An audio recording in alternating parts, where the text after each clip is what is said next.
human beings are not rational all the time. And a lot of our decisions are based on shortcuts. We make decisions based on what we call heuristics. 90% of switching behavior is down to core failure and service encounter failure. I think we are in the service industry, a lot of companies, a lot of businesses are guilty of trying to sell.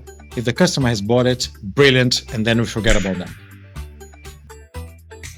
Hello, everyone, and welcome to another episode of Just Send It to Marketing, the podcast where we analyze a brand, a story, a campaign, but most of all things marketing. If you have been following us over the last 2 seasons, you will notice a little difference in the format. From now on, we will bring a guest or a marketing or a brand expert on every episode to talk about the journey and to give us some marketing insight. For this episode, I would like to welcome Dr. Rodrigo Lucena. He is a senior lecturer in marketing and a course leader for the Masters at the University of Brighton. Rodrigo, welcome, and thank you for joining us. Thank you so much for having me, Andre and Prachi. Lovely to see you. It's a pleasure. For those of you who don't know, Rodrigo, Prachi and I had the pleasure of attending Rodrigo's lecture at Brighton University during our master's degree. Yes, I think one of the best pedagogies I've ever been at. And I remember, Andre, we were online because the lecture started during the COVID times. And first semester was branding and comms, which we did online. And I remember both of us speaking about this as well, me and Andre, that if online lectures are like this, we could not have imagined how offline lectures would look like. And I don't think I can't put it in words right now, but it was something else. And I think me, Emma, Andre, and Almeida were, I think, there half an hour before Rodrigo's lecture used to start, so that we wouldn't miss anything. So yes, it was a very fun experience, wasn't it? I mean, despite the whole situation, lockdown, etc. Remind me again. Did you start in September? Was it September 2020? Am I right in thinking? No? No. I started in January. Yeah. Yeah, we were in lockdown, weren't we? Yes. At the time. I remember teaching online. I do remember that. Yeah, because it opened and then it closed again. I think that's what happened. And that's how Prachi and I met, pretty much. Yeah. That's how Prachi and I met. And doing the first group work together online. It was a whole different experience, catching up on Zoom calls at 8 p.m. So you got met on first, and then we moved to face-to-face in September, didn't we? Because I remember face-to-face as well in September. Yes. So behavior was offline. It was in the university, and the first project was Whirligig toys. Communications. Okay, that is interesting. Yeah, I'm sure the manager, the owner of Whirligig, would be thrilled to hear to know that you remember the company. Oh, he came back to another cycle, another round, because he didn't like the whole experience being online. He said, "Can I do that again now, face to face?" So he did another round, and that was the last time, because, believe it or not, that module is very competitive in terms of live clients. I have live clients signing up for this module, and I have live clients already for the next 3 years. Because a lot of people come to me and say, "Oh, is there any modules where students are asked to develop a marketing campaign?" Wow. So a lot of people come to me and ask me to be part of the module. So I literally have people signed up for the next 3 years already. That's fantastic. And it's really important for the students to have a real life experience, but it's also great for the company because they receive this complete piece of work, which is vetted by you. High level research by master students, a lot of them with a lot of marketing background already. So it's a very, very invaluable experience. And for those students who don't have marketing background, it's even more important, because for most of them, it will be the first time they will be in touch with a live client and they will work as consultants.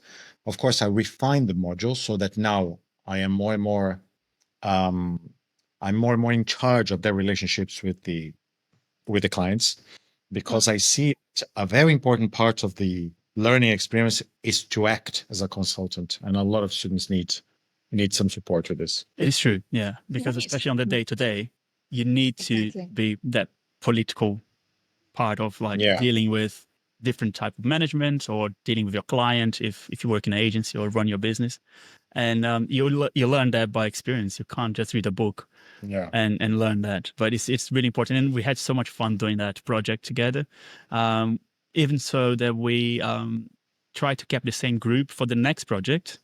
Yeah. And when did you graduate again, Andrea? Was this in the summer this year? It was summer this year, yes. Yeah, it was graduation that I couldn't attend because I had COVID. I was so annoyed.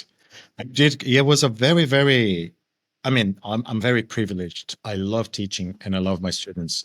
That was a very, very lovely group, very lovely cohort. I do remember you really fondly. And I think I was at the time transitioning into becoming a course leader.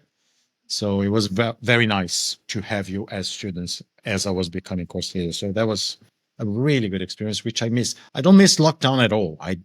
I'll be honest with you. Teaching online, I think has a lot of drawbacks, but I do miss the cohort and the group and being in the classroom with you guys and everything. So yeah, it was fun. So Rodrigo, we're talking about your being a course leader and attend your lectures, but what was your background in marketing before Brighton? Okay, so I come actually from the hospitality industry. I always tell this story to my students because it is a story that has a lot of ups and downs. I did a degree in law originally, and I hate it. I hated every second of it. And in Brazil, it is 4 years or 5 years. I can't even remember anymore, but I think it was 5 years. When I finished the university, I was going through a midlife crisis in my 20s, and I didn't know what to do. So I had a friend who was working in hotels. He was a hotel manager, and he said, "Why don't you try the service industry? I think you would be good at it." And I said, "Yeah, you know what? I don't have anything to lose." So I decided to do another course in hospitality management. And then at the end of the course, I started working for a company called IHD.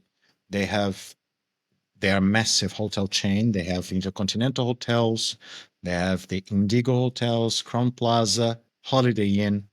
So I started from the bottom, very bottom, as a receptionist, and I did my way up.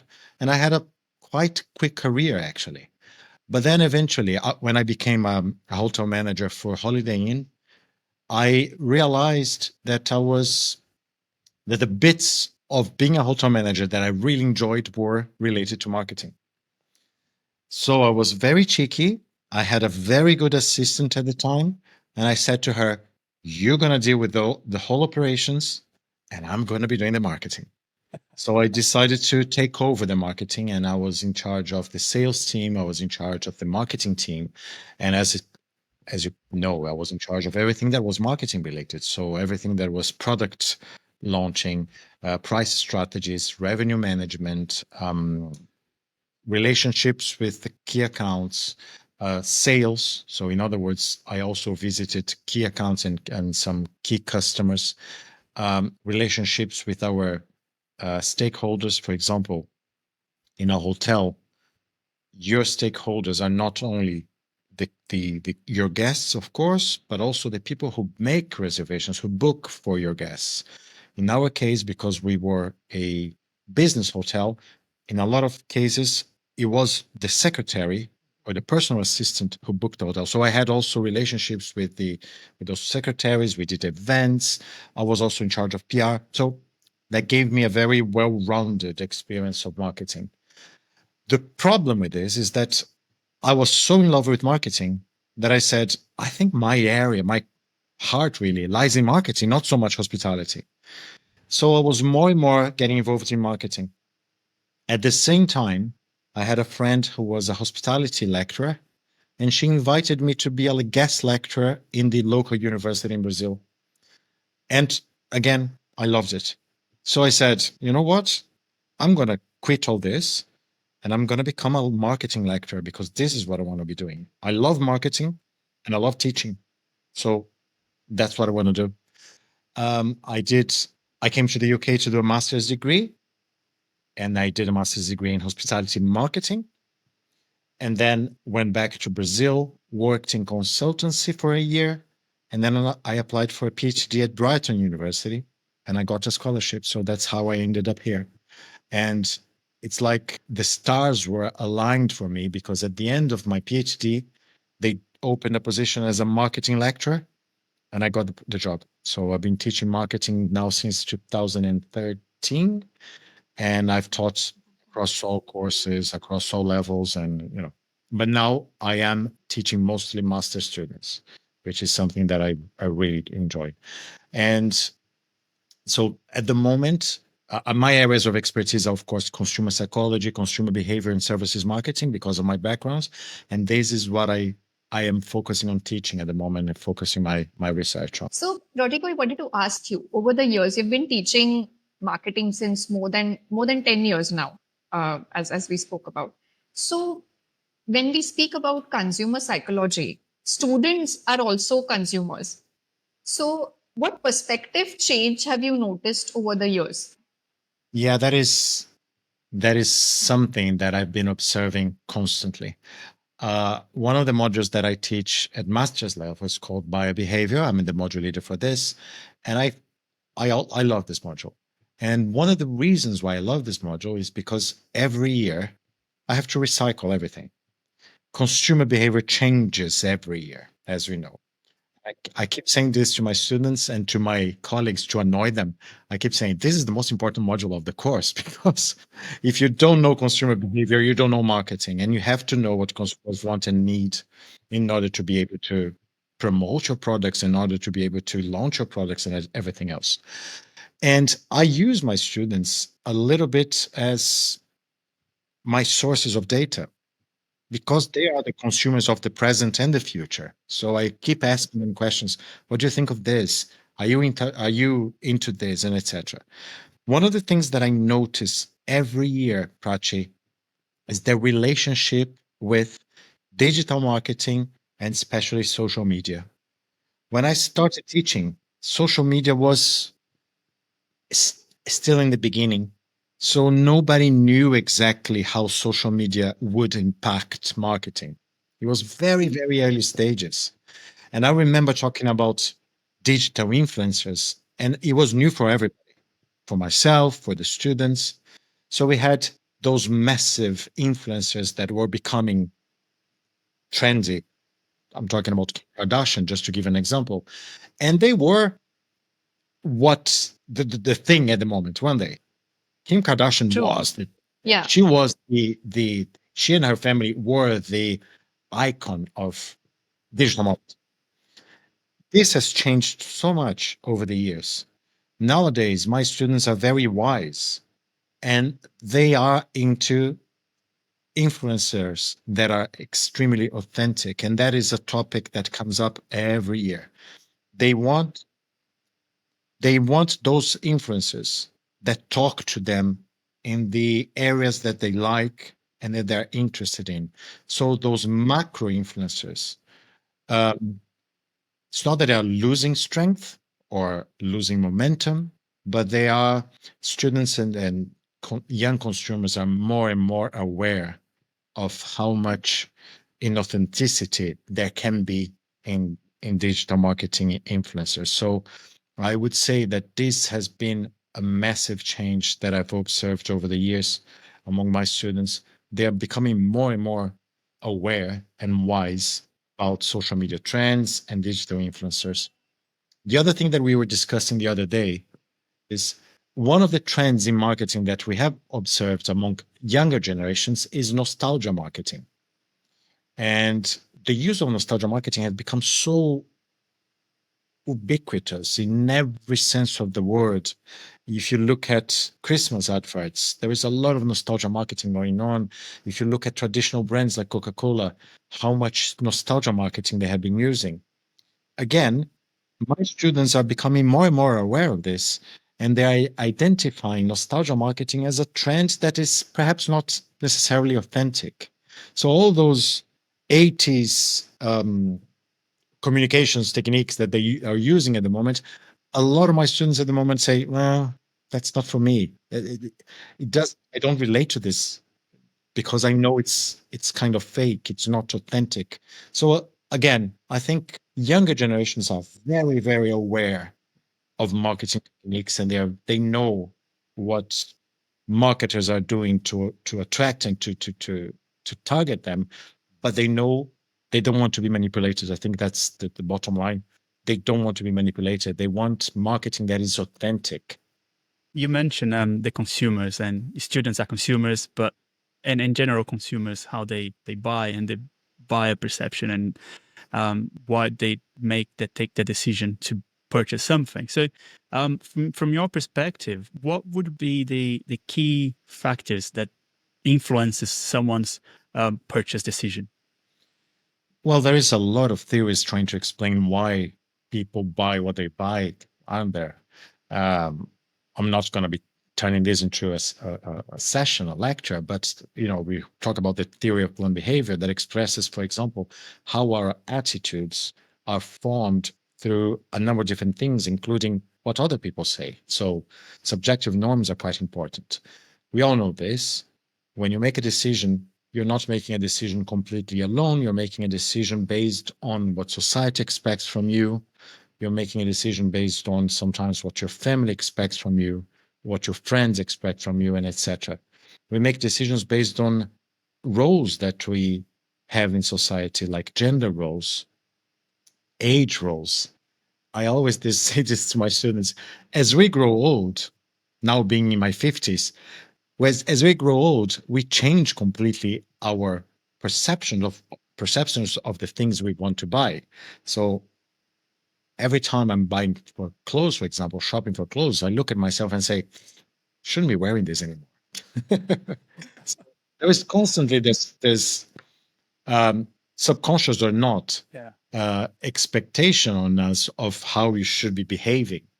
Of course, a lot of us challenge those expectations, which is very healthy.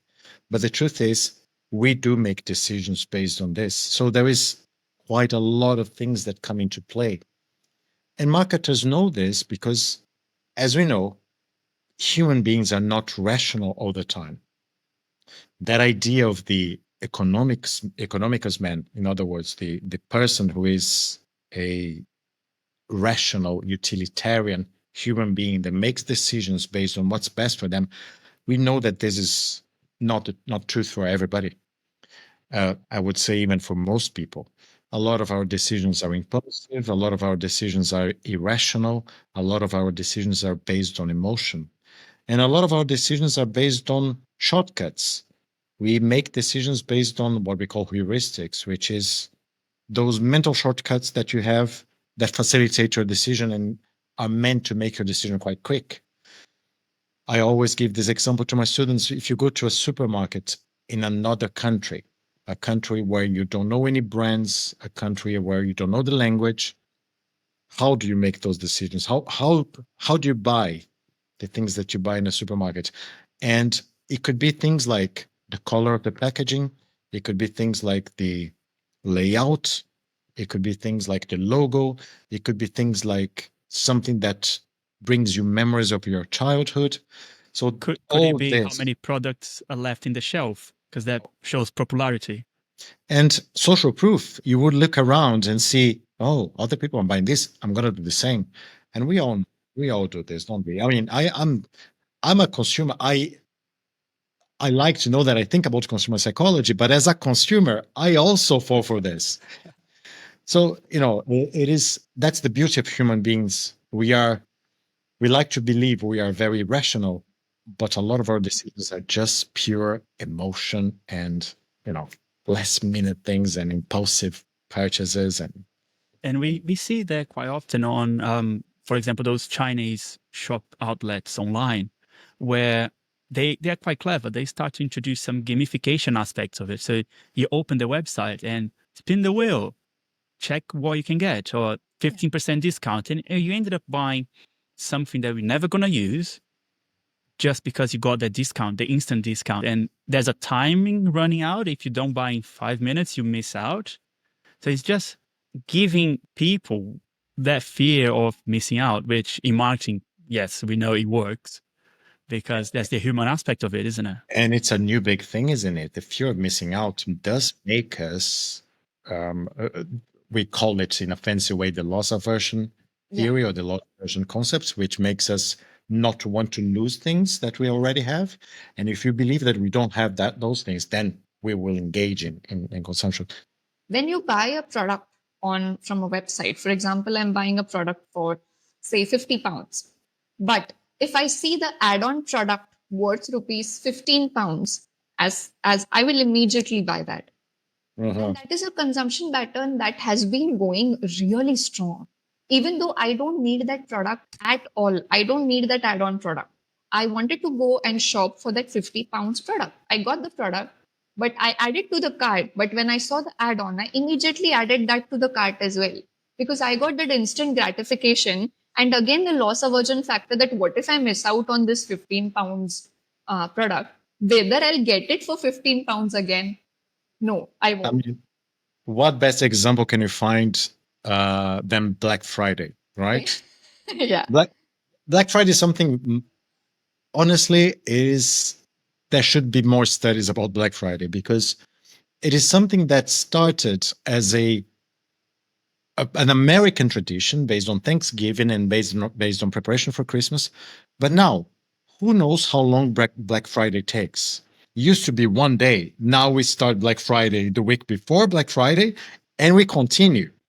We always say that in marketing, we need to understand the moment of the gap, which is when the customers realize that they need something or that they want something. With digital technologies, we are constantly being reminded of our needs and wants. You're too young for this, but when I grew up, of course, there was no internet, there was no social media, and etc., and everything was on TV. So you would watch TV or listen to the radio or perhaps read the news, and then you would identify their marketing campaigns, and then you would think, oh, I need this. Nowadays, you get that notification all the time on your phone. You get that emails all the time to remind you that you do need this or you want this. I always mention this, that traditionally on TVs, chocolate would be advertised during the afternoon, because that's when people were getting hungry after lunch. Of course, they haven't had anything after lunch, so they started to feel a little bit peckish before dinner, and that's when you get the chocolate adverts. And Kit Kat, of course, did a whole marketing campaign around the idea of having a break and having a Kit Kat, because it is during the break that you think about something sweet or something for indulgence, pure indulgence. But again, with digital marketing, that has become constant, hasn't it? It's always on your phone. I get notifications. I get constant notifications. I'm a big theater fan, and if I could spend all my money going to theater plays, I would. You have no idea how many notifications I get on my phone for theater plays that are coming to London, or less days for a theater play. And it's become an obsession for me. And whenever I can be doing anything, if I get the notification, I'll stop and take a look at what they're doing and what they're promoting. Or what you're missing out. Exactly. And I do have a wish list of plays that I want to watch in London. Of course, I don't have money for that, but at least I have the wish list there, and I keep adding things to the list. Now, it is funny how we forget, as a consumer, we tend to forget what we know in the marketing world and just becomes a kind of a consumer, basically back for consumer. So let's just kind of go back to that. So, for example, thinking about the seasonal shopping, so Black Friday, Valentine's, Christmas, and all of those special dates.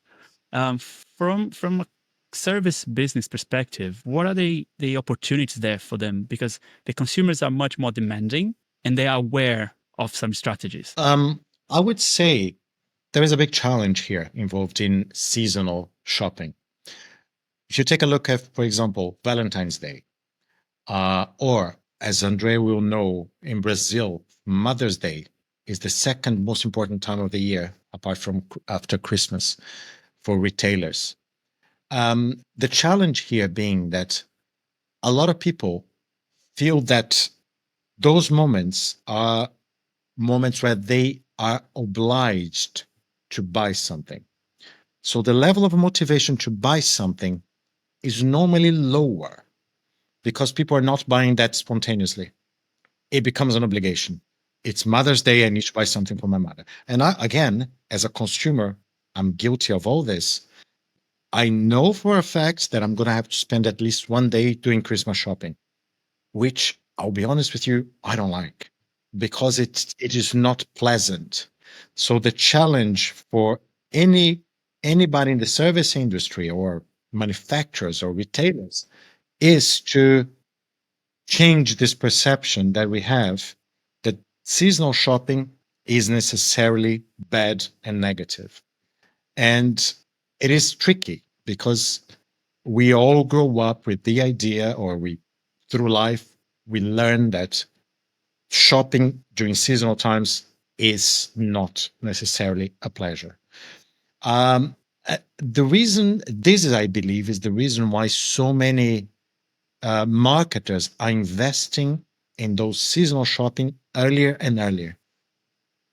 Nowadays, you see Christmas adverts coming up in October.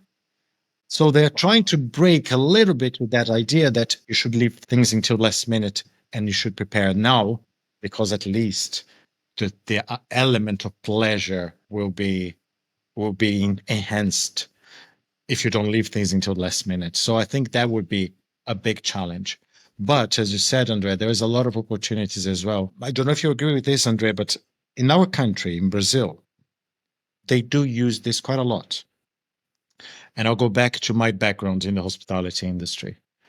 In hotels, Valentine's Day is a massive, very, very important date. We have romantic packages. So we sell romantic dinners, we have a romantic decoration in the room. And that is such an important day for hoteliers in Brazil. There are other opportunities for retailers, for example, in the UK, to use this as well. Valentine's Day, I think it's something that could be further explored. Of course, we want to do this in a responsible way, in a way that doesn't encourage overconsumption. But there are a lot of opportunities as well that could be used by the service industry in other countries.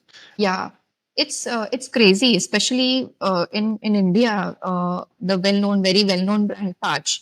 So it's something that they have broken the stereotype. So for a few years, they used to only concentrate on Diwali, which is the most important season in India. After that, what they started doing was they do different types of decors, they do different types of events all through the year, and they just decorate it different season wise. But the crux of it, for example, marigold is a flower that is like, it's very Indian flower, like the orange and the yellow color of it. But I have never seen Taj without those two flowers. Why? Because now they're trying to break that seasonal stereotype that it will only be seen in Diwali. Now it's not just only seen in Diwali, it's seen in even Christmas, it's even seen on Valentine's, it's even seen on Holi. So I think Rodrigo is right. They're trying to break it, but we need to I think we need to think that they're trying to break it. At least we are trying to see it in their actions. At One least. of the things But, yeah. about marketing, and again, thinking about my sessions, is marketing has this anthropological side, which means that it is related to culture and is related to how humans behave and etc. And as you know, one of the things about human beings is that we all have rituals. We all have those repeated behaviors that we engage in. And they can be festivities or festive holidays like Diwali, like Christmas, like Valentine's Day, Mother's Day, and etc. But they can also be quite small things, like, for example, grooming. We all go through this process every day, don't we? We we use our moisturizer, deodorant, aftershave, perfume, and etc. This is a challenge for marketers, but this is also an opportunity because it opens for a lot of possibilities. So traditionally in the cosmetics industry, they create day care and night care. So you have two different types of creams, one for the day, one for the evening, multiplying possibilities for sales and other opportunities. And I think that's what they're doing with those festivities as well, by creating or by amplifying, enlarging, extending the time where they start selling. We're talking about Black Friday. Black Friday nowadays is not just one day. I think it takes what, 2 weeks? It's hard to tell when it starts and when it finishes because there's Black Friday. It seems to me all month of November and December. But also, I remember just after Halloween, it was Halloween on the 31st. On the 1st, I went to this shop, a local shop, and it was a local store, like Tesco kind of supermarket. And there was nothing more from Halloween, and they had Christmas decoration a day after. And we're talking about October, so the 1st of November. It's will all changed, and you expect people now to. I feel sometimes that the consumer, they live through festivities or special dates to buy. So you have Christmas, New Year. In Brazil, as you know, Rodrigo, we have Carnival. So stops there. People again consume for that. And then we have Easter. And then we have, so you just go from one to another in Brazil, and people always shopping, and you live in that cycle of always going and consuming seasonal things. And the downside of it is that customers become more and more suspicious, don't they? I mean, again, I am Brazilian, and that is, I always refer back to my experiences in Brazil. In Brazil, we have almost a holiday a month, allowing people to buy stuff. Oh. The downside of it is that customers get really suspicious and they stop buying because they say, oh, this is just commercial, I'm not buying anything. In Brazil, the International Women's Day is becoming a big date for retailers. There was a time where it became a tradition to buy flowers for the women, but now it is becoming a tradition to buy presents as well. And a lot of people, there was a movement against it saying, well, we are missing the point. International Women's Day is not about this. It's about a political statement, and we shouldn't be engaging in commercial activities. But the truth is, we do have those festivities throughout the year. So in Brazil, for example, we have, Andre mentioned Carnival. We have Christmas, of course. We have Mother's Day, which is in May. We have Father's Day, which is in August. We have Valentine's Day, which is in June. We have Children's Day, which is in October. And that is a massive, massive date for retailers. I remember having seen some time ago, and I'll be honest with you, I don't know if that has changed or not, that the most important day for retailers in Brazil is Christmas, number one, then Mother's Day, number two, then Valentine's Day, number three, then Children's Day, number four, then Father's Day, number five, which is interesting to see that the importance of the father is not, yeah. And then we are talking about Women's Day as well, which I believe it's in July, which is becoming a new trend for businesses to sell as well. Right. And in between, we have Easter, where we buy Easter chocolate eggs for everyone. And then your birthday, which is somewhere throughout the year. Yeah. It's really interesting. And for me, moving to the UK, where we do have those dates here, but they're not as popular consumer-wise than in Brazil. So I think because Brazilians, we just like to consume. I think it's part of our culture to consume and to acquire and spend and give and gift. I think it's part of the behavior. But I think I wouldn't say that we are reaching a saturation point, but I would say that, as I said before, customers are becoming much more aware of this. And as you all know, there is only a point to which we cannot go too much farther. One of the things that I always discuss with my students is the fact that we are overproducing things and over-consuming things. According to the textile industries, if we stopped producing clothes today, we will still have clothes for the next 10 generations, which is extremely scary. Wow. If no clothes were manufactured at all, we'd still have clothes for the next 10 generations. Of course, the fashion industry employs a lot of people, and I'm not denying at all their importance. They are extremely important. But we need to be aware that all those things do have a greater impact on the environment, on the economy, and on social lives. So for service business, obviously we talked about how those festivities and the seasonal promotions or special packages are important. But for service business now, what would you say is the most important aspect of them getting the consumer to buy from them? Could be personalization. It could be being ahead of the time. So you give your customer time to plan and get to know your product or your service. But from your perspective, what would you think is the key, most important aspect that service business need to look when they're planning their marketing for a seasonal campaign? I will now speak from my personal experience as a hotel manager, because of course I was in the service industry my whole life. I think there are two things that a lot of services are still faulty at. I think that's the word. They're still overlooking a bit. Number one, service encounter. There is a very intangible element to service, which is the connection between human beings. And that can be extremely delightful, but it can also go completely wrong. And if I'm not wrong, I think 90% of switching behavior is down to core failure and service encounter failure. In other words, people switch to other brands and to other companies, either because the company didn't provide what they wanted, core failure, or because they provided what the customer wanted, but in a way that wasn't appealing to the customer, service encounter failure.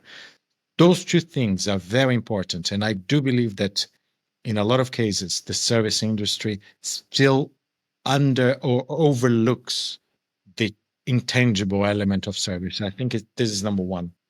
Number two, I think there is so much pressure on businesses and marketers to sell and to impose the sale that we sometimes forget the post-purchase moment. And I think this is a big mistake. As a service provider, my whole life, one of my biggest concerns were, after the hotel guest has left the hotel, were they happy? So I want to be in touch with them after they have left. And I'm not only saying send them a survey, because this has become the norm, but being in touch really with them and creating this relationship that will take a long time. Because, as I said, I think we are in the service industry, a lot of companies, a lot of businesses are guilty of trying to sell. If the customer has bought it, brilliant, and then we forget about them. We need to give them that personal level of interaction that continues after the service has been provided. And I think this is something that all companies should be doing. So, for example, just to give an example from the university point of view, of course, in our university, we have an alumni association that tries to bring together all the people who studied in our university, because it's not only important networking, but it's also a way of keeping those customers satisfied and providing or doing positive word of mouth. And I think this is something that we are sometimes guilty of, not looking at the intangible aspect of our business and not looking at post-purchase satisfaction. I think there could be much more to be done in relation to this. Yesterday, actually, in one of my sessions, we were talking about how the negative normally has more impact than the positives. We human beings, as you know, we are wired to focus on negative things. There is a lot of deterministic theories that believe that we think of negative things, we associate negative things with stress, and as we associate stress with survival. And we are wired to think about negative things. The downplay of this is that, of course, your customers, our customers, will be more inclined to focus on the negatives. So we need those post-purchase satisfaction moments to be able to bring them or to remind them of all the positives that they had as well. Because, a lot of service experiences are not only negative. The negative does play a part, but there will be positives as well. Rodrigo, I think we are getting towards the end of the episode. So thank you very much. Thank you so much, such a pleasure to Rodrigo. have you. Yeah. And for accepting, actually. Thank you for Join inviting me. And it's a wonderful initiative. And I think it shows how connected with real life you guys are, and that's what makes me really proud, because you didn't just leave university thinking of university as something from the past. You are integrating your knowledge and learning and experiences into your practical life, and you only make me proud, honestly. Hi, it's me, Andre. I hope you enjoyed this episode. Don't forget to check Rodrigo's LinkedIn on the description below. Also, make sure to subscribe or follow us wherever you're watching or listening to this. And please share this episode and leave a comment. See you again in 2 weeks. Bye.